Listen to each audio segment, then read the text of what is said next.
are sharks that have been swimming around our Gulf waters for 30 plus years, which is about how long our Tampa's favorite shark guy has been at the Florida Aquarium. Eric is joining us now to close out Shark Week. So welcome back to the show. Great to have you here. Thank you. It's always a treat.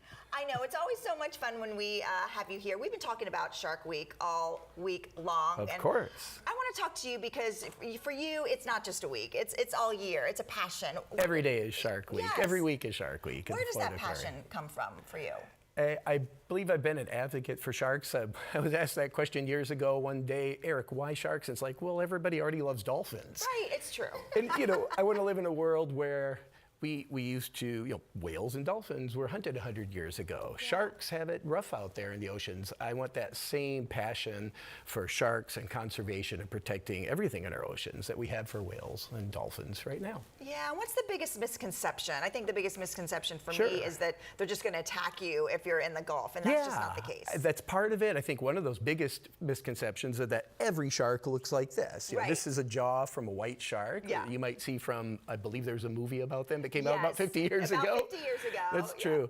And whereas most sharks are much smaller, like local species like black tips or horned sharks or Port Jackson sharks, there's a diversity of shark species, 500 plus species around the world, plus add in another 600 species of rays. Yeah. We'll be celebrating all those sharks and rays on Monday with Shark and Ray Appreciation Day, but I could go on and on. Yeah. But that's part of it, is that sharks are out to get us, and it's quite the opposite. Quite the opposite. So you were telling me earlier that this big guy here, this is a fabrication, but tell me a little bit more about it.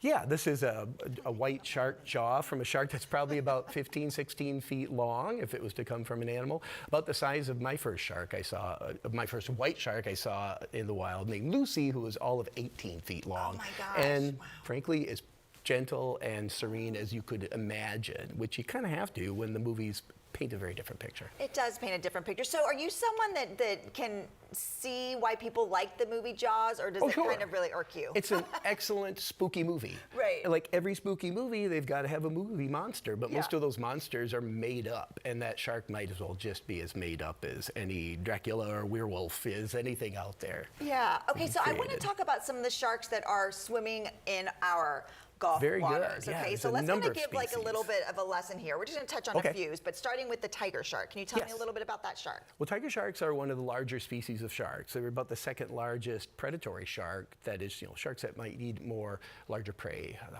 Tiger sharks eat anything that they're very opportunistic, I should say. So they're great adapters. At the same time, people have adventures with them, for example, in the Bahamas, where they can swim in very clear waters and see tiger sharks that just are very curious and coming in to investigate and move right on. So like many sharks, if the situation is clear, they can see you, you can see them, there's really a lot to celebrate and get excited about there. Okay, all right. And then what about the hammerhead? That's obviously the most recognizable to many Hammerhead sharks, people. Hammerhead sharks comprise about 9-10 different species, from the little bonnethead sharks that you can see commonly throughout the mangroves, about the only shark that can ingest and digest seagrasses too, even if it's incidental. So, you know, they're not quite a veggie shark. And what's the, you know, I'm sure there's a point to their head being shaped like that. They call it the cephalofoil. Okay. So it has a number of uses, but big, like great hammerheads and other larger hammerhead species eat rays, so they can use that to help pin down their prey. Also, their sensory organs are spread out a little bit more there. The eyes are out here. They get better binocular vision.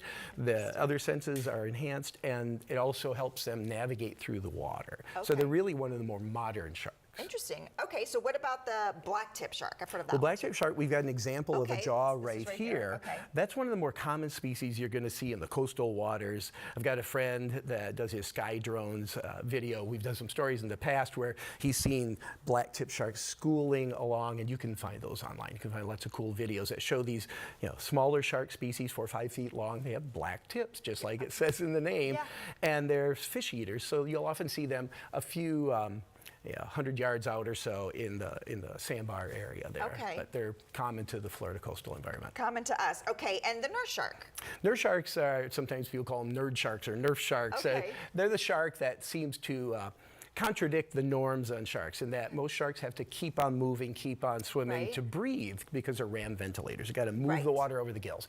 Nurse sharks can pump the water, just like we can take a breath. They can pump with their buccal cavity, their mouth, and push water over their gills. What that lets them do is go into nooks and crannies to find food like crabs and other different crustaceans that sharks might have to pass off in general. So it's a great adaptation. They also have barbels, if I could only demonstrate that somehow, that help them detect their prey and use electroreception and touch and smell and taste to find their prey as well. So yeah, I think we've just shown there just a drop in the bucket, in the ocean, if you will, of the diversity of shark species around the world. That's one of the things to really celebrate about sharks. They're cool. If I'm out at the beach and I see a shark, what type might that be, or it could be any? Sure, it could be a number of different species. Dip your finger in the water, if it comes up salty, there's sharks out there, which is a really positive thing. Sharks have a tough time in the wild. Their numbers have dwindled.